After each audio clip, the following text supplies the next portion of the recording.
시간 하나님 말씀을 받겠습니다. 이 복된 시간 주신 하나님 말씀은 신약 성경 데살로니가 전서 5장 1절에서 11절까지 말씀입니다. 신약 성경 데살로니가 전서 5장 1절에서 11절까지 말씀, 주의 날을 기다리는 성도의 삶이라는 제목으로 우리 하나님 말씀을 받겠습니다. 5장 1절부터 11절까지 한 절씩 교독해서 읽겠습니다. 형제들아, 때와 시기에 관하여는 너희에게 쓸 것이 없음은 주의 날이 도둑같이 이를 줄을 너희 자신이 자세히 알기 때문이라. 그들이 평안하다 안전하다 할 그때에 임신한 여자에게 해산이 고통에 이른과 같이 멸망이 갑자기 그들에게 이르리니 결코 피하지 못하리라. 형제들아, 너희는 어둠에 있지 아니하네. 그날이 도둑같이 너희에게 임하지 못하리니 너희는 다 빛의 아들이요 낮의 아들이라. 우리가 밤이나 어둠에 속하지 아니하나니 그러므로 우리가 다른 이들과 같이 자지 말고 오직 깨어 정신을 차릴지라. 자는 자들은 밤에 자고 취하는 자들은 밤에 취하되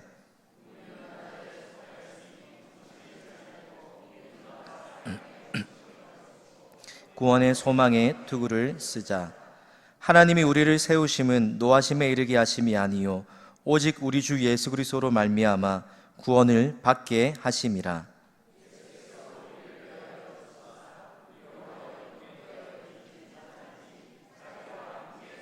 하려 하셨느니라. 함께 읽겠습니다.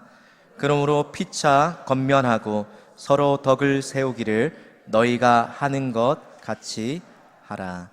아멘. 우리가 지난번 살펴보았던 데살로니가전서 4장 13절부터 18절까지는 바울이 예수님 안에서 먼저 죽은 성도들에 관한 소망을 알려주는 그런 말씀이었습니다. 왜 바울이 이런 이야기를 하고 있냐면 종말에 관한 잘못된 오해와 오해 때문에 데살로니가의 성도들이 심각한 혼란과 무질서함에 빠져 살았기 때문입니다. 그들 중에 먼저 죽었던 가족들이나 그 친구들이 혹여나 재림 때에 어떤 불이익을 당하지 않을까 하는 그런 마음들이, 그런 염려거리들이 성도들 가운데 있었기 때문입니다. 혹 어떤 사람은 예수님의 재림이 임박했다라고 여겼기 때문에 그래서 예수님이 재림하시기 전에 먼저 성도들이 죽게 되면 예수님을 만나지 못하는 게 아닌가라는 이런 오해가 있었다라는 것입니다. 그래서 바울이 데살로니가 교회 성도들에게 염려하지 않도록 위로의 말을 전하는데 그것이 4장 13절 말씀입니다. 4장 13절 말씀을 함께 읽겠습니다. 형제들아, 자는 자들에 관하여는 너희가 알지 못함을 우리가 원하지 아니하노니 이는 소망 없는 다른 이와 같이 슬퍼하지 않게 하려 함이라.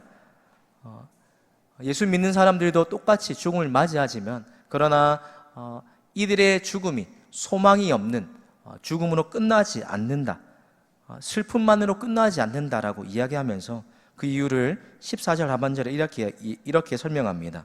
이와 같이 예수 안에서 자는 자들도 하나님이 그와 함께 데리고 오시리라. 무슨 말입니까? 부활신앙으로 성도들이 이런저런 삶의 고난을 겪고 있는 중에도 부활신앙으로 소망을 잃지 않고 살아가라라고 바울이 성도들에게 위로하고 있는 것입니다. 여러분, 이런 말을 한 이후에 오늘 5장 1절을 보시면 또 새로운 주제가 시작되었다는 것을 알려주는 두 가지 그런 표현이 나오는데요. 먼저는 형제들아 라는 이런 호칭과 그리고 뭐뭇에 관하여는 라는 이런 표현을 통해서 바울이 이제 새로운 또 다른 이야기를 하고 있다는 것들을 이야기하고 있습니다. 여러분, 살펴보면 4장에 앞서 살펴보았던 내용과 대동소이한 것처럼 보이지만 그러나 대상과 주제가 조금씩 다르다는 것입니다. 4장 13절부터 18절까지는 먼저 죽은 성도들에 관해서 그들이 대상이었지만 오늘 본문의 5장 1절부터 11절까지는 아직 살아남아있는 성도들이 주님의 날을 맞이하는 것에 관한 이야기입니다. 앞에서는 먼저 죽은 성도들에 관해서 소망이 없는 다른 이들과 슬퍼하지 말라라고 위로하였지만, 오늘 특별히 데살로니가 교회 성도들이 관심 가지고 있었던 예수님의 재림의 때와 시기에 관해서 이야기를 하고 있는 것입니다. 그럼 오늘 바울이 본문에서 재림의 때와 시기에 관해서 어떤 가르침을 주고 있습니까? 1절 말씀입니다. 형제들아, 때와 시기에 관하여는 너희에게 쓸 것이 없다라고 이야기합니다. 때와 시기에 관해서 궁금해하는 그들에게 바울이 분명하게 못 받고 있는 것, 때와 시기에 관해서는 더 이상 할 말이 없다라는 것입니다. 왜 그렇습니까? 그 누구도 재림의 때와 시기에 관해서 정확한 날짜를 알 수 없기 때문입니다. 하늘의 천사도 모르고 심지어 누구도 모르십니까?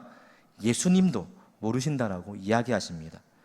오직 하나님께만 달려있는, 하나님만 알고 계시는 것이라는 겁니다. 그러면서 예수님께서 승천하시기 전에 제자들에게 이렇게 말씀하십니다. 사도행전 1장 7절 말씀입니다. 이르시되 때와 시기는 아버지께서 자기의 권한에 두셨으니 너희의 알 바가 아니다 라고 이야기하십니다. 그럼 오늘 본문의 때와 시기에 관해서 너희가 알 바가 아니다, 알 필요가 없다, 더 이상 쓸 것이 없다라고 이야기하는 또 다른 이유가 나오는데, 그것이 바로 너희 자신이 이미 자세히 알고 있기 때문이라는 겁니다.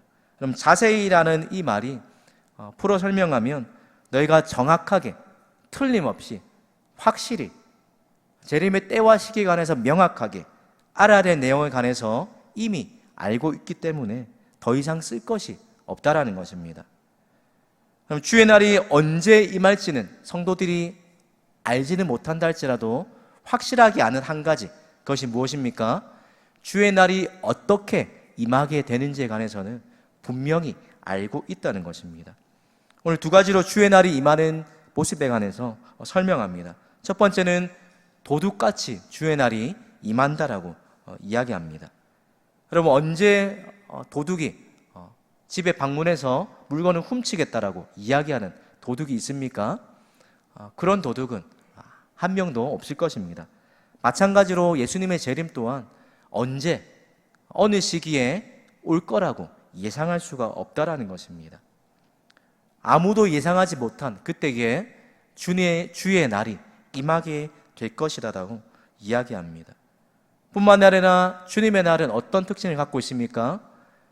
그 누구도 피할 수 없는 날이 주의 날이라는 것입니다. 마치 임신한 여자에게 해산한 고통이 찾아오는 것처럼 갑작스럽게 모두가 평안하고 안전하다고 그렇게 방심하고 있을 때에 주님의 날이 갑자기 임하게 된다는 것입니다. 성도 여러분, 예나 지금이나 끊이지 않고 이 재림과 관련된 이단들이 생겨나고 있습니다. 우리가 잘 아는 것처럼 1992년도에 시한부 종말론을 주장하면서 그렇게 떠들썩했던 그때뿐만 아니라 예나 지금이나 그리고 앞으로도 계속해서 이 재림의 때와 시기와 장소를 알고 있다라고 사람들을 현혹하면서 거짓말하는, 또 자기가 재림 예수다라고 이야기하는 수많은 거짓 이단들이 출현하게 된다는 것입니다. 그래서 많은 사람들이 그 거짓된 주장에 미혹되고 가정이 무너뜨려지고, 이제 주님이 내일 올 것이니까 공부하는 것도 아무 의미가 없고 일하는 것도 아무 의미 없다고 여기면서 가출하고 또 매일매일의 삶에 소홀히 여기게 되는 극단적인 행동을 하면서 사람들이 재림에 관한 잘못된 믿음을 가지고 살아가게 된다는 것입니다. 왜 그렇습니까? 그만큼 종말에 대한 호기심이 사람들의 마음 가운데 가득 차 있기 때문이라는 것입니다.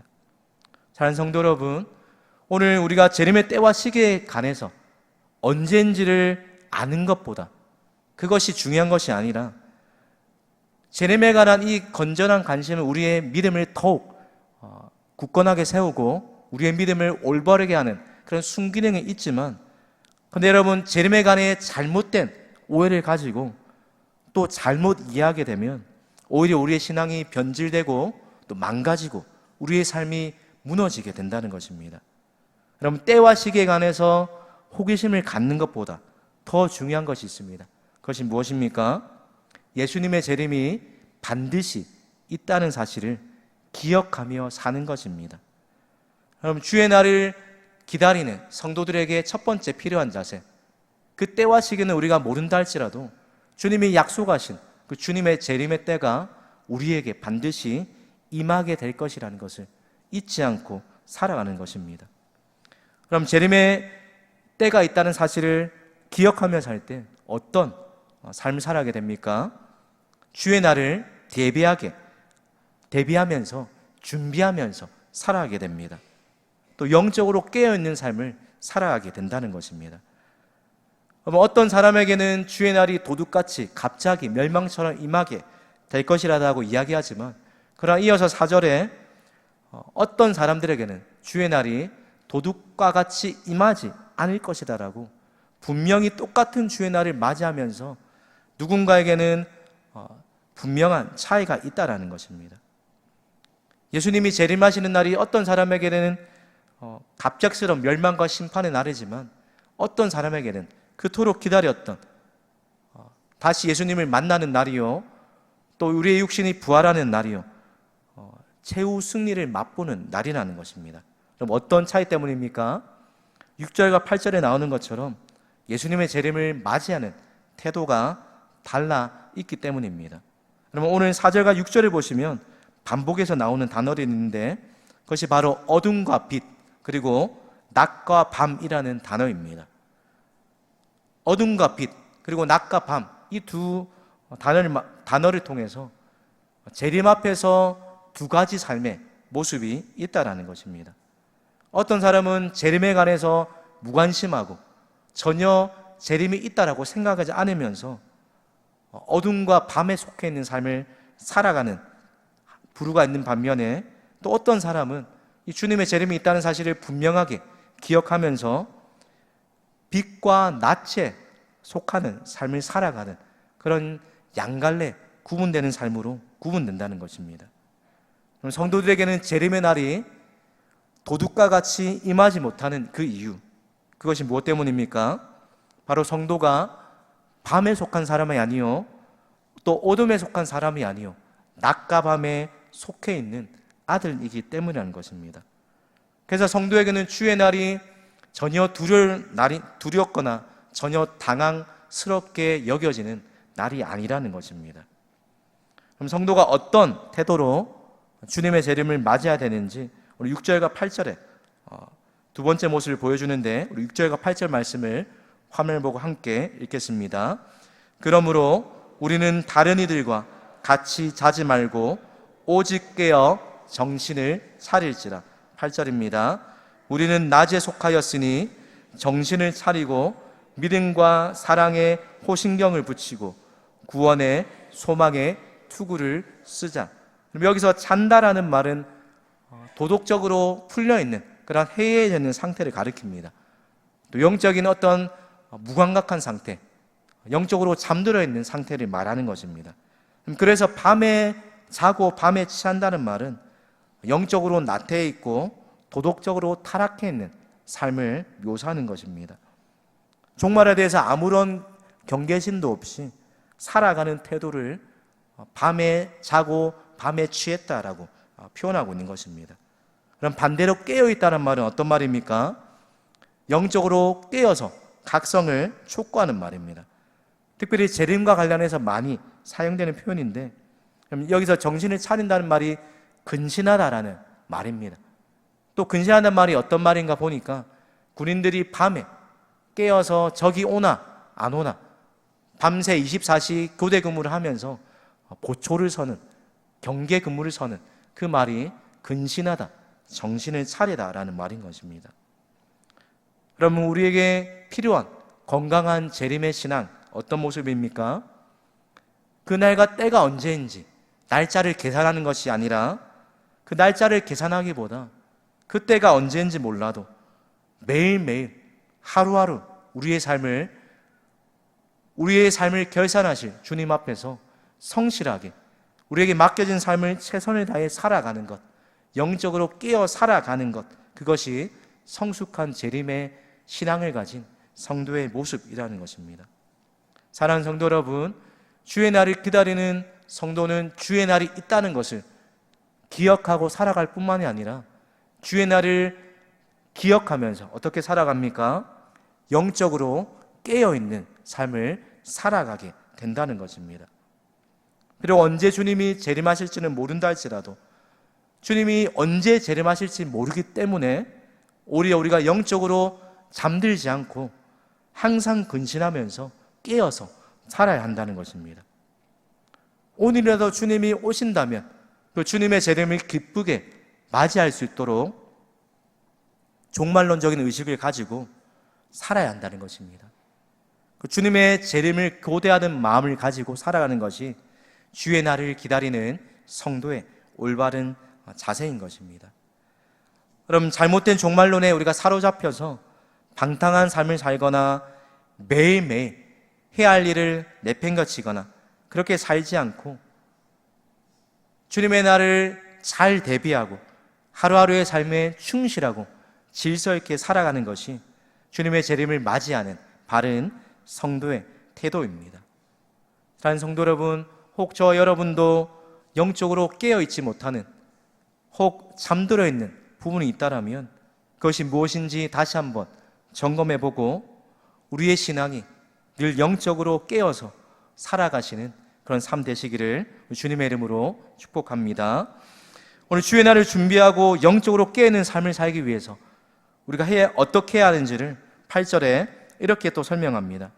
믿음과 사랑의 호신경을 붙이고 구원의 소망에 투구를 쓰자. 무슨 말입니까?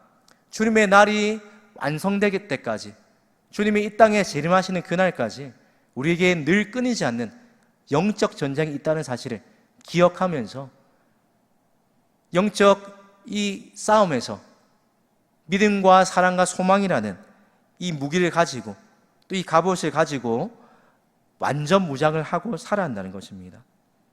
이런 영적 전쟁 가운데 깨어서 늘 이 전쟁에서 싸워 승리할 것을 준비하는 삶을 살아가라는 것입니다. 그런 후에 오늘 바울이 9절과 10절에 성도들에게 이렇게 이야기합니다. 하나님이 우리를 세우심은 노하심에 이르게 하심이 아니요 오직 우리 주 예수 그리스도로 말미암아 구원을 받게 하려 하심이라. 10절입니다. 예수께서 우리를 위하여 죽으사 우리로 하여금 깨어있든지 자든지 자기와 함께 살게 하려 하셨느니라. 여러분, 바울이 8절까지 어떻게 우리가 주님의 날을 준비해야 할지를 이야기한 이후에 9절과 10절의 이야기를 하고 있는 그 이유가 무엇입니까? 그 데살로니가 교회 성도들 중에 일부 어떤 성도님들은 주님의 재림과 관련해서 불안한 마음을 가지고 있었기 때문입니다.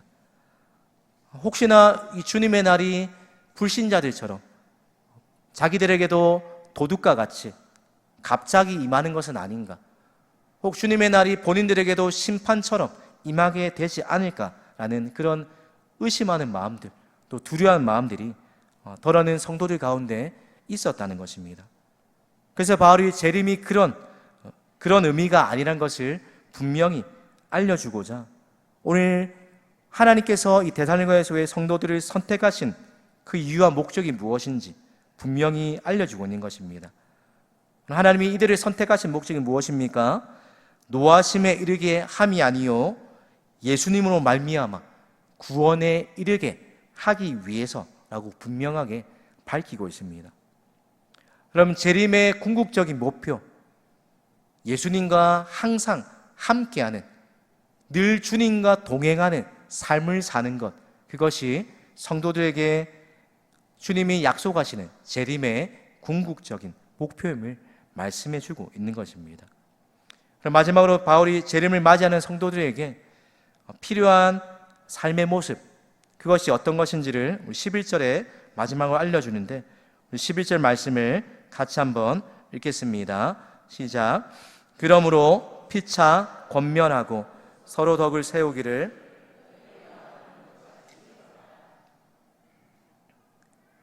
그럼 재림을 준비하기 위해서 성도들에게 필요한 마지막 자세, 그것이 바로 피차, 지체 간의 덕을 세우기를 힘쓰라는 것입니다. 서로 덕을 세우며 사는 것, 그것이 주의 재림을 기다리고 또 준비하는 성도들에게 필요한 삶의 자세라는 것입니다. 서로 덕을 세우며 피차, 덕을 세운다. 지체 간의 덕을 세운다. 여러분, 어떻게 그 모습을 우리가 이해할 수 있습니까? 바로 앞에서 말하는 것처럼 영적으로 잠들어 있는 지체가 있다면 흔들어 깨워서 근신하는 삶으로 이끌어가는 것, 그것이 피차, 덕을 세우는 것입니다. 또 어둠에 속해 있는 자가 낮에 속한 하나님의 자녀답게 살아갈 수 있도록 일깨워 주는 것, 또 그들이 믿음과 사랑과 소망의 삶을 살아가도록 끊임없이 권면해 주는 것, 이런 삶을 부추기는 것이, 이런 삶을 살도록 옆에서 끊임없이 이야기하고 서로 이런 삶을 살도록 서로를 붙들어 주는 삶, 그것이 서로 피차 덕을 세우는 삶입니다. 왜 서로 피차 덕을 세우며 살아야 합니까? 재림을 기다리는 동안에 우리의 믿음을 약화시키는, 우리의 믿음을 무너뜨리는 수많은 어려움들이 우리에게 찾아오기 때문입니다. 그런 우리의 믿음을 무너뜨리려는 어려움들이 찾아오게 될 때 옆에서 서로 붙들어주고 잠들지 않도록 깨워주고 또 믿음과 사랑과 소망으로 낮에 속한 자녀의 삶을 살아가도록 붙들어주는, 위로해주는 이 지체들이 있을 때, 이런 믿음의 교제를 통해서 우리의 믿음이 함께 성숙해가고 성장해가는 것을 경험하게 되기 때문입니다. 사랑하는 성도 여러분, 오늘 바울이 재림에 관해 말하면서 우리의 건강한 믿음을 위해서 예수님의 재림에 관한 분명한 성경이 말하고 있는 분명한 믿음을 가지고 있어야 한다라고 이야기합니다. 재림에 관해서 어떤 것을 분명히 알아야 합니까? 때와 시기가 중요한 것이 아니라 주님의 재림의 날이 반드시 있다는 것을 기억하며 사는 것이 중요하다는 것입니다. 뿐만 아니라 언제 주님께서 재림한다 하실지라도 기쁘게 맞이할 수 있는, 재림을 준비할 수 있는, 재림을 고대하는 삶을 살아야 한다는 것입니다. 영적으로 잠들지 않고 깨어 살아가는 것, 매일매일이 주님이 오시는 종말의 때라는 것을 우리가 생각하면서 늘 근신하고 깨어 살아가는 그 삶을 살아가는 것이 주의 날을 맞이하는 바른 성도의 삶임을 기억하라는 것입니다. 또 마지막으로 재림에 대한 믿음과 소망과 또 재림에 대한 약속이 약해지지 않도록 성도들 간에 서로 피차 권면하고 덕을 세우는 일에 힘쓰는 것, 그것이 주의 날을 맞이하는 성도들에게 필요한 모습입니다. 사랑하는 성도 여러분, 주님의 날이 언제 올지는 우리가 알 수 없지만 분명한 한 가지, 주님의 날은 약속하신 대로 반드시 임하게 될 것입니다. 그럼 주님의 날이 임하게 될 것이라는 이 사실 앞에 여러분은 어떤 마음이 드십니까? 신랑을 만나는 신부의 마음처럼 기대되고 들뜨고 또 기쁨과 기대에 가득 찬 마음이십니까? 아니면 세상에 주는 이 평안과 안전에 취해서 지금 오시면 안 된다라고 그렇게 난감해하는, 곤란해하는 그런 마음이 혹 우리 가운데 있지는 않으십니까? 여러분, 우리의 믿음 가운데, 우리의 삶 가운데 세상이 주는 이 평안과 안전, 또 세상이 주는 수많은 달콤한 그런 유혹 가운데 우리가 안주해서 이 재림에 관한 믿음이 점점 희미해져 가고 있지 않은지 모르겠습니다. 종말에 대해서 무관심해서도 안 될 것입니다. 또 반대로 재림에 관해서 성경이 말하는 것 넘어서 지나치게 과도한 관심을 가져서도 안 될 것입니다. 그렇다면 우리에게 어떤 모습이 필요합니까? 주님이 언제 오시더라도 그 주님의 재림을 기쁘게 맞이할 수 있는, 신부가 신랑을 기쁘게 맞이하는 것처럼 주님의 재림을 준비하며 살아가는 영적으로 깨어있는 삶이 우리에게 요구되는 삶인 것입니다. 바라기는 저와 여러분 모두가 이 주님의 재림 앞에, 다시 오신다는 주님의 재림의 약속 앞에 재림을 고대하는 이 믿음을 회복하여서 주님 오시는 그날까지 늘 영적으로 깨어 살아가시기를 우리 주님의 이름으로 축복합니다. 기도하겠습니다.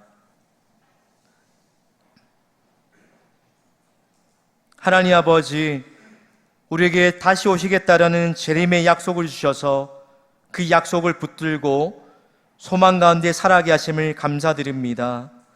주님, 그때와 시기는 우리가 알 수 없지만 반드시 주님 다시 오신다는 약속을 기억하게 하시고 기쁨으로 주님을 맞이할 수 있는 믿음 되기 원합니다. 주님, 세상의 평안과 안전에 빠져서 무감각한 믿음 되지 않게 하시고 늘 영적으로 깨어 살게 하셔서 우리의 믿음이 연약한 자들, 영적인 잠에 깨어있는 자들을 흔들어 깨울 수 있는 믿음 되게 하여 주시옵소서.